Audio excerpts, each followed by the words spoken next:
자, 안녕하세요. 박성필입니다. 자, 오늘 HLB 보도록 하겠습니다. 자, 정규장은 마이너스 4.06%에 마감을 했고요. 지금은 이제 넥스트레이드 대체거래소에서 거래가 활발하게 이루어지면서 이제 마이너스 최대 11%까지 갔다가 지금 또 이렇게 마이너스 6%까지 어느 정도 올라왔습니다. 자, 뭐 종목에 대단한 개별 이슈, 엄청난 악재가 있어서 하락한 게 아니고 이제 국내 증시가 코스피는 3.88% 그리고 코스닥은 마이너스 4.03%가 하락을 했습니다. 외인과 기관의 쌍끌이 매도가 주요 이유인데, 그러니까 증시 자체에서 돈을 뺀 게 이유인데 자금을 뺀 이유는 세제 개편 때문입니다. 정부에서 발표한 세제 개편안 영향입니다. 자, 내용을 보면요.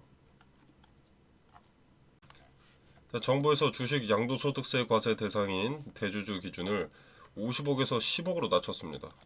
그리고 이제 최고 35% 배당소득 분리과세 도입 등의 내용이 담긴 세제 개편안을 공개를 했는데, 자, 일단 대주주 기준을 50억에서 10억으로 낮춘 것은 양도소득세로 세금을 징수할 범위를 늘리는 거죠.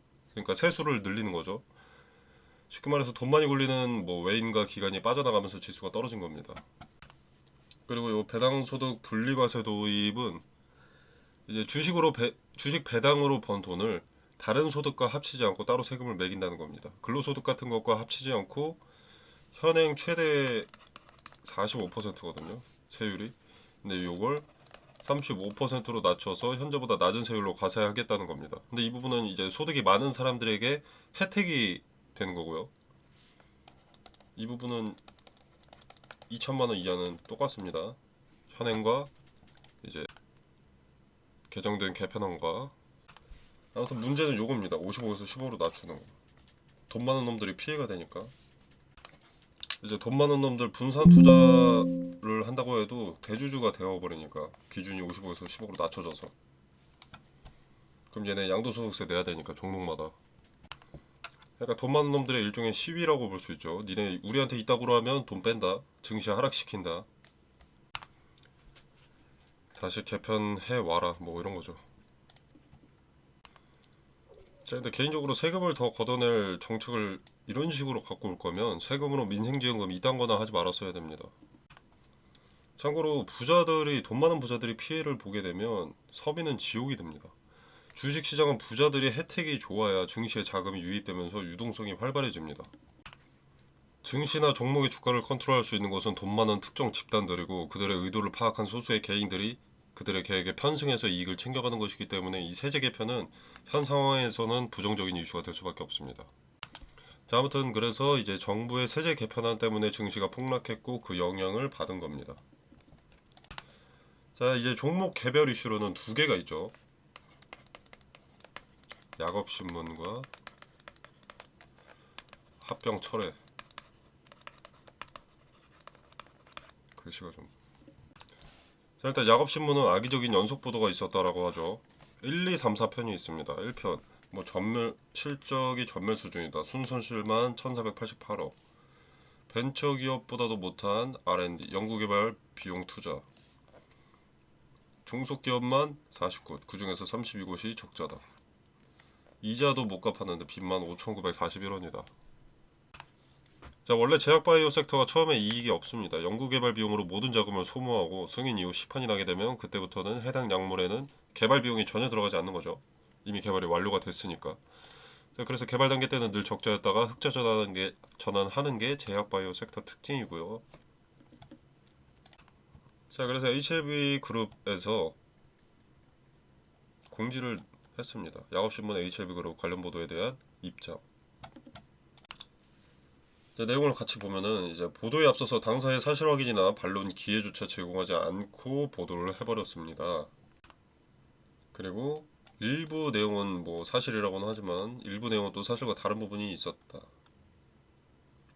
사례 HLB를 포함 그룹 상장사 10곳의 연구개발비를 모두 합해도 총액 201억에 불과했다. 사실관계를 해명을 했습니다. HLB의 경우 해외 자회사인 엘레바와 ITI에서 대부분의 R&D가 진행이 되고 있다. 이걸 위해서 이제 24년 1분기 두 법인에 총 378억을 투자를 했고 25년 1분기에도 199억을 추가로 투자를 했다. 24년도 연간 기준 HLB가 해외 자회사에 투자한 금액만 794억이다. 그렇기 때문에 상장사 10곳의 연구개발비 총액이 201억에 불과하다는 내용은 잘못된 것이다. 여기서 끝났죠. 의미 없는 내용을 확인조차 하지 않고 기사의 보도로 내보냈다면 더 이상 관련 뉴스는 신뢰도가 없는 겁니다. 팩트 기반이 아니기 때문에. 그리고 뭐 연구개발 중단을 운운했다고 하는데 이건 좀 문제가 큰 거죠. 자, 그래서 이 야겁신문에서 보도했던 내용들을 사실과 다르게 명시가 되어 있다면 법적 조치를 취하고 어떤 부분에서 취했는지 공개하면 좋을 것 같네요. 자, 그리고 언론이라는 것은 어느 한쪽에 편파되어 있으면 안 됩니다. 근데 사실 확인도 되지 않은 상태에서 한쪽으로 지나치게 기울은 악의적인 뉴스 보도는 어떤 세력과 같은 미래를 그리고 있을 수도 있겠다라는 개인적인 생각이 들고요. 그리고 다시 한번 강조를 드리고 싶은 건 이 야곱 신문 따위의 뉴스 때문에 하락한 것은 아니라고 생각합니다. 그냥 증시의 하락 때문, 외인과 기관의 쌍끌임에도. 자, 뭐 삼성전자도 뭐 3.5%가 떨어졌습니다. 삼성전자는 사실상 뭐 코스피죠. 그 뭐 두산에너빌리티도 크게 떨어졌고요. SK 하이닉스도 뭐 대형주들이 좀 많이 떨어졌습니다. 증시의 영향을 잘 받는. 자, 그리고 차트를 보면 제가 네모 박스 쳐놓은 요 구간을 이탈을 하긴 했는데 아직은 지켜봐야 됩니다. 이런 박스권이 있을 때 하루 이탈했다고 바로 무너지거나 하진 않거든요. 바로 돌파 시도 있거나 이렇게 내려오고 다시 지지되는 이런 그림들이 자주 나옵니다. 돌파도 마찬가지고요. 박스권을 돌파했는데 바로 무너지는 경우도 있습니다. 지지가 되지 않고. 그렇기 때문에 하루 캔들 하나 이탈했다고 바로 손절 라인 잡으시면 안 됩니다. 오늘은 정부의 세제 개편안이라는 외부 요인, 주식시장에서 큰 영향을 주는 외부 요인이 발생했기 때문에 이렇게 될 수가 있는 겁니다. 근데 그게 부정적인 이슈이기 때문에. 자, 세력이라는 집단이 있어요. 세력. 얘네가 이걸 이렇게 컨트롤하고 있었습니다. 박스권을 형성해서 박스권 하단, 상단 이 안에서 가둬놓고 행보하고 있었어요. 물량을 모아가고 있었어요. 자, 근데 외부 요인이 발생했습니다. 그래서 기관과 외인이 이탈했어요. 그래서 떨어진 겁니다. 얘네가 이걸 떨어뜨린 게 아니라는 거죠. 얘네가 이탈하면서 주가에 하락이 발생했고 그게 이 결과를 만들어낸 거지 기존에 드리블하던 주체가 이탈시킨 게 아니라는 겁니다. 그리고 그렇게 거래가 많이 동반되지도 않았습니다. 그래서 의미가 크다고 보기가 좀 어렵고요. 다음 거래일들의 이 박스권 안으로 다시 들어올 가능성이 높다고 봅니다. 그리고 본격적인 반등이 시작되려면 당연히 리보세라닙과 캄렐레주마 간암치료제 이 이슈가 나와야겠지만 이 트레이딩 관점에서는 요 61선 노란색 이평선 요 자리 정도는 올라와 줘야 됩니다. 이 61선의 지지는 받아줘야 된다고 봅니다. 그렇게 되면 이제 중기 매물 정도는 소화를 했다는 의미이기 때문에 이제 박스권 상단의 문을 두드릴 수 있을 것이고 여기 이제 장기 이평선 121선 그리고 박스권 상단 저항이 강력할 수밖에 없는 자리입니다. 요 자리를 돌파하고 지지를 확인하면 그때 폭발적인 상승이 나오지 않을까 기대하고 있습니다. 자, 그리고 합병 철회 같은 경우에는 일단 HLB 생명과학 주주분들은 기존의 합병 비율 때문에 주가가 크게 내려갔었습니다. 그죠? 그래서 반대하는 분들이 상당히 많았습니다. 내 주식은 소멸하고 HLB 주식 비율이 상당히 낮았기 때문에 반대하는 분들이 많았죠. 근데 지금 상황으로 보면 주가는 내려갔고 합병 철회로 환기 종목 땄지만 가져가게 됐습니다. 환기 종목 원래 있었고요. 이 환기 종목이라는 것은 상패 우려가 있는 기업에게 붙는 딱지고요. 쉽게 말해서 상패 직전의 종목에 붙는다고 보시면 됩니다. 거래소에서 투자하지 말라고 언급하는 것과 비슷합니다. 자, 그래서 L생 투자자분들은 오히려 좀 리스크가 커졌다고 봐야겠죠. HLB 간암 치료제 승인 여부에 따라서 이제 HLB 그룹주 전체가 움직이기 때문에 결국 HLB 생명과학도 간암 치료제를 기대할 수밖에 없게 됐습니다. 그리고 이제 HLB 주주분들은 뭐 달라질 건 없습니다. 딱히 뭐 합병 철회 부분이 뭐 어떻게 되는 거 아닌가 뭐 이렇게 생각하실 필요가 없습니다. HLB 주주분들은. 자, 400억이 넘으면 합병이 안 된다고 하는 이유가 무엇인지 명확하게는 알 수 없는데 개인적인 사견으로는 엘생이 갖고 있는 HLB 주식이 1.5% 정도 됩니다. 자, 이걸 우호지분 받고자 하는 주체에게 400억에 팔려고 하지 않았을까 하는 생각이 드는 거죠. 뭐 한 20% 정도 할인해서 판다고 하면 400억 정도 얼추 될 겁니다. 자, 그럼 HLB는 엘생 주주들에게 현금을 주지 않아도 되고요. 주식만 10% 늘리면 되죠. 우호지분은 늘어나고 무자본으로 인수하는 것이나 다름이 없는데 뭐 어쨌거나 결과는 실패했습니다. 아무튼 합병 철회로 우리가 알아야 될 것은 HLB 생명과학의 현금에 손을 댈 수가 없게 된 거고요. HLB 생명과학은 상폐 위기를 이어가게 된다. 이것만 알고 있으면 됩니다. 별로 중요한 내용 아니고요. 자, 그리고 최근 들어서 간암 치료제가 아니라 담간암 어쩌고저쩌고 하면서 엘레바 테라피틱스의 제로를 송출하고 있습니다. 저는 이게 간암 치료제의 상승세를 크게 만들기 위한 사전 물밑 작업으로 보입니다. 간암 치료제 NDA 신청 중에 주가가 폭발적으로 상승하게 하기 위해서 기업의 비전이 높아 보이게끔 하는 거죠. 바로 자연스럽게 간암 치료제 기대감이 소멸할 때 이걸로 옮겨가려고 상승세를 이어갈 재료가 더 있다라는 것을 보여주는 뉘앙스입니다. 또는 지멘스 MES 데이터 확보 기간 동안 시간을 좀 끌어야 되는데 관심을 유지시키기 위한 것이 아닌가 싶기도 하고요. 자, 이런 재료 자체 언론사에서 알아내는 것이 아닙니다. 그죠? 기업 자체가 발표를 하니까 그걸 뉴스화를 하는 거죠. 자, 우리가 타이베이 미팅 결과 이 공지를 다시 한번 보면은 FDA는 보안 사항에 대해서 이견이 없다. 다른 의견이 없고 보완한 내용을 기반으로 한 자료를 추가 제출해 달라 했습니다.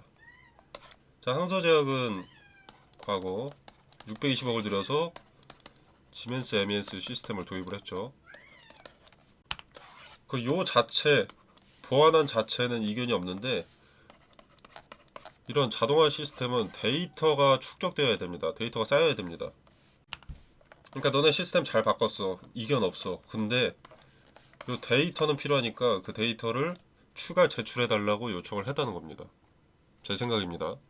근데 요 데이터를 확보하는 그 기간 동안 주가는 재미가 없을 게 뻔하니까 관심을 유지시키기 위해서 담가난 치료제 뭐 어쩌고저쩌고 뉴스를 기업 자체에서 내놨다는 거죠. 왜? 전환사채 투자자들 수익 시점이 내년 2월 또는 4월이니까 얘네한테 맛을 좀 보여줘야 전환사채로도 자금 조달하고 주가 상승을 좀 보여줘야 유상증자로 개인들 피 빨아먹을 수 있으니까. 물론 나쁜 재료는 아닙니다. 리라프 그라티니 뭐 릴레이 테라피틱스에서 도입했고 엘레바 테라피틱스가 개발했다. 자, 뭐 효과, 약의 성능 좋다고 나와 있습니다. 1차 담관암 치료제로 이제 NDA 진행 예정이고 2차는 암종 불문 치료제로 임상 확장을 예정하고 있습니다. 암종 불문 치료제로 임상 확장해서 유의미한 데이터가 수집이 되면 이건 간암 치료제보다 재료가 클 수 있습니다. 제2의 키트루다가 될 수 있는 거죠. 머크사의 키트루다는 글로벌 면역 항암제인데 연매출 40조를 이미 초과 달성했습니다. 자, 제2의 키트루다가 될 수는 있는 그런 재료인 거죠. 자, 그래서 그렇게 뭐 부정적인 상황이다 뭐 이렇게 볼 필요가 없다는 겁니다. 요거 마이너스 4%. 지금은 대체 거래소까지 끝났고요. 아, 끝나진 않았네. 마이너스 6.56%인데 이게 더 하락하더라도 다시 여기 박스권 하단을 돌파하고 들어오는지를 먼저 지켜봐야 됩니다. 지금은 매수도 매도도 할 때가 아니고요. 여기 박스권 하단 여기 돌파 시도가 있는데 여기서 좌절된다. 좌절됐는데 요 순간에 거래가 분단위로 봤을 때 집중됐다 하면은 그때 손절하는 거고요. 요 박스권 하단을 거래를 동반해서 돌파했고 다시 내려왔는데 여기서 거래가 집중됐다. 지지에. 이번엔 지지죠. 이러면은 팔 필요 없습니다. 매도 손절할 필요가 없는 겁니다. 그리고 가장 중요한 건 간암 치료제 NDA 신청. 이건 반드시 발생할 일입니다. 여기서 반려가 될 수는 있다 하더라도 만에 하나 여기까지 무조건 발생할 일입니다. 이것만 해도 기대감은 반영될 수밖에 없죠. 아직 클래스 1, 클래스 2 여부 나오지 않았습니다. 아직 먹을 기대감이 있기 때문에 지금 손절하는 것은 이르다는 겁니다. 주가가 여기서 더 하락을 하더라도 지켜봐야 될 내용들이 있다. 그리고 오늘 증시의 폭락으로 인해서 이재명 정부 들어서 최고 포인트로 하락했습니다. 증시의 하락으로 인해서 이렇게 주가가 하락했으면 증시가 반등하면 이유 없이 얘네도 반등을 합니다. 자, 그렇기 때문에 오늘의 이런 하락에 일비하실 필요 없는 거죠. 이때도 일희하실 필요 없고요. 증시의 영향이라면 일희 일비할 필요가 없다. 자, 그리고 지멘스 MES 좀만 더 말씀드리면 지멘스 MES 시스템 상수자액이 620억을 들여서 장비를 교체했죠. FDA로부터 지적사항을 받고 나서 622억이라는 거금을 들여서 장비를 교체한 그 자체가 긍정적입니다. 자, 그리고 항소제약에서 1차 CRL 이후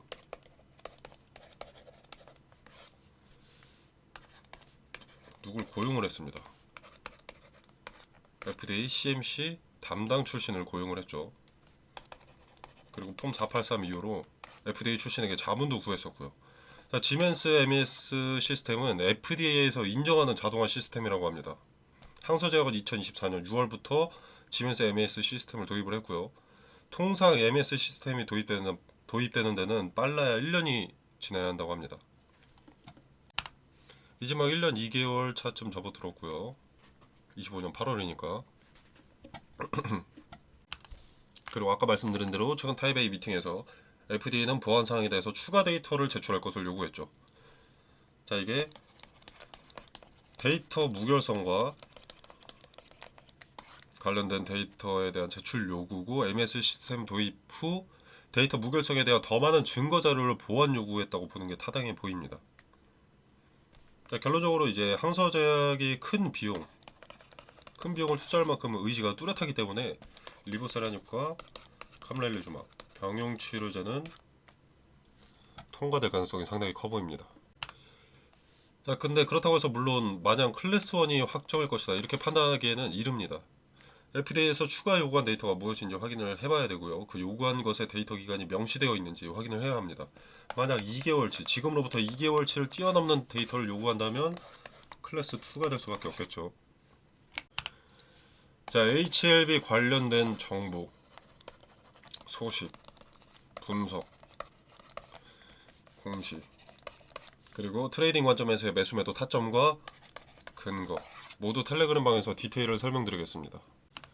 자, 텔레그램 방 참여는 영상 설명란에 보시면 여기 더보기 버튼이 있습니다. 자, 이 버튼을 누르시면 이렇게 링크가 기재되어 있고요. 클릭 한 번이시면 입장 가능하십니다.